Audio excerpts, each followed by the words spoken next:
Hello everyone, welcome back to the studio in Florence, Italy. My name is Eirik. First off, my apologies for the lack of uploads lately. I've been busy with workshops and starting a new large project in my studio. I'm gonna get back into posting bi-weekly though. This video here is a continuation of our series on dynamic figure fusion, a technique that it's theorized that Michelangelo used to create his very dynamic figures. If you enjoyed the video, remember to like and subscribe. Let's get into it. Since contours means the outline of the body in 3 dimensions, there is a limit to how close our sculpture can look to our model if we stick to this paradigm of only sculpting outlines. Since the outlines move in 3 dimensions as well, it will very quickly start to become unmanageable if we stick to only contours for too long. The sculpture will start to look really awkward and weird, and we'll have a hard time comparing sculpture to model because the sculpture is too or so abstractly put together. You can sort of imagine a sculpture with just a bunch of clay walls traveling all over it. It would be a giant mess to look at. This is where turning the contours into forms come into play. This only works if we've done what was outlined above and tried our best to stick the contours where they belong on the bony mass in accordance to what part of the anatomy the contour is meant to represent. If we've done so, the space should be there to convert the contours into forms rather quickly. All of this hinges upon the fact that what came before in the process was done well enough to facilitate this happening to a satisfactory level. If we don't, or if we haven't, then we'll run into the chance of doing something like this and ending up creating more trouble for ourselves. This is partially true for almost any part of the process, to be frank with you. We need what came before to be done well enough so that it can support more complexity added on top of it. This does not mean every step needs to be done to perfection. Rather, it just means every step must be good enough to support the next step. It's very easy to lose track as more and more clay is added to your work. A big thing for beginners is being able to do one thing well, then do the next thing well, without messing up the first thing. Holding on to what you've already done while adding more on top of it is actually harder than it seems. Technically, it's not hard, but it can take a while before the work that's needed is stuck in your head and you do it automatically. It's really all about checking and double checking. I constantly go back and draw the center line again, for example. It will often get buried in the clay of contours and forms, but I'm never going to let the whole center line disappear at the same time. I'm always going back and redrawing it, making sure it's evident on the surface of my sculpture, because I use it for so much. Certain things can be easily observed, or more easily observed rather. Things like left and right symmetry or height symmetry. These are easy to observe from the front of any part. What's much harder to observe is depth symmetry. Since we can only see the depth once we've turned it into left and right, it means that from the front we can't see depth, and we need to turn our work to the side to observe it. But from the side, of course, you can only observe one side, not both sides, which means you can't control symmetry easily. This is where observing from below comes into play. Throughout the video, you'll see me again and again sit down in front of the sculpture and look up at it. And what I'm doing is observing the ribcage and checking the different features of the ribcage, checking if the different features of the ribcage are symmetrical in depth. The ribcage actually being a collection of bones and not one solid bone, of course, means that there can be a little wiggle room here. We don't have to be perfect. There is room for some asymmetries in the ribcage, and you'll see this on plenty of models when working from life. But in general, you don't want to stray too far from symmetry and depth, since it can lead to some slightly awkward results, which you might find hard to get out of later. I'd rather have a slight excess of symmetry, especially early on, compared to having too much asymmetry, which will be much tougher to fight and get rid of later down the line.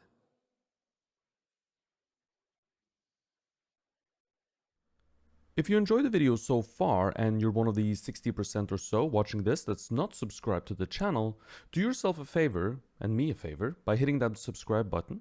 You can also hit the thumbs up to get the video up in the algorithm. I appreciate the support very much. Thank you.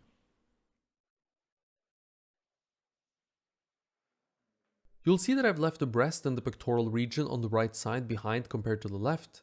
This is because I need a side view to do the work on this, of course, and I haven't had the right view yet to properly get to it. And it might also be partially because I've been a bit lazy and haven't done things exactly the way that I should have. To begin with, I'll establish the drawing for a new form that I'm going to sculpt. The drawing marks the outline of the shape itself and where it's placed on the underlying bony mass of the ribcage. It certainly doesn't have to be the greatest drawing ever committed to clay, but it needs to be more or less in the right place and with the right proportions. More or less. Especially the heights have to be fairly right, since these are harder to change. I'll reference the ribcage, especially the bottom of the sternum, and the other breast of course, and the centerline to place this drawing well. Then I'll build the contours of the shape itself. Right from the beginning, I'm worried about recognizability, so I do get some clay around the border and some clay on the interior to represent the high point of the form as well. So I get a little bit of clay for the outline and a little bit of clay running down the middle of the form for the high point, or the contour rather. Notice that the clay meant to represent the contours are following along with the anatomy. Traveling from the bottom of the breast upwards, we first have a slight bit of contour for the breast itself, which then gets taken over by the contour for the pectoral muscle, which doesn't move straight up of course, but at an angle towards the armpit. Once the contours are well built, and I believe in their dimensions, I'll convert the whole thing into a 3-dimensional volume, but not before I trust my contours.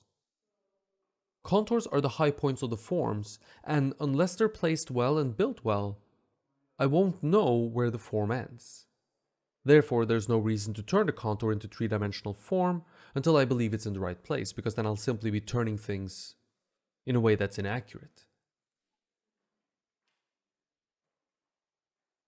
Key takeaway for you should be how to work in a flexible manner. Draw first because it lets you explore and make mistakes without any repercussions. Contour next because that will give you the outline of the form we'll eventually build. Without the contour in the right place, the form can't behave like it should. It'll be too round or too flat, essentially. The contour being less clay than a 3D volume means it can be changed faster and without too much effort. Once the contour is good, we turn the contour into a form by adding volume to it. One step at a time, and each step sacrifices a bit of flexibility, ideally at the right time. Since we can't be infinitely flexible throughout the entire process, we need to give up some of it slowly over time as the work progresses, when it makes sense to do so. The same thing is happening around the pubic symphysis, or the crotch if you will. You can see here how it was before we started drawing, just contours placed on top of our box, and here you can see what happens when we draw and convert that into something a bit more 3-dimensional. Still rough of course, but it's starting to resemble something. Eventually we'll get it to a place like this, simply through using the methods outlined above, and especially the drawing is important. Before we finish up here, let me leave you with some tips about the serratus muscles, because everybody loves the serratus muscles. This tip works especially well on male figures, but it does work on some female figures as well. The serratus muscles are these sawtooth-shaped muscles that appear on the side of the ribcage at an angle, and they look really cool. So the tip is, once you found the PON and the pectorals/breasts, you can draw a line from the PON through the nipple and keep going down the side of the ribcage. From the front, you'll end up with this sort of triangle shape. This line, or these two lines rather, from the PON, down through the nipples and down to the bottom of the ribcage, this line is going to signify where the front of the serratus muscles are, and it will let you place them a little bit easier. Often enough, these forms creep too far forwards or sit too far back on the ribcage, exposing too much or too little of the ribs. So you can use this trick to place them well for yourself, and you'll have a more convincing set of forms on top of your ribcage at the end. And please do remember to observe from below and make very sure that the serratus muscles are situated at equal depths, so that we don't have depth symmetry to them and one side is not placed deeper or further forward than the other.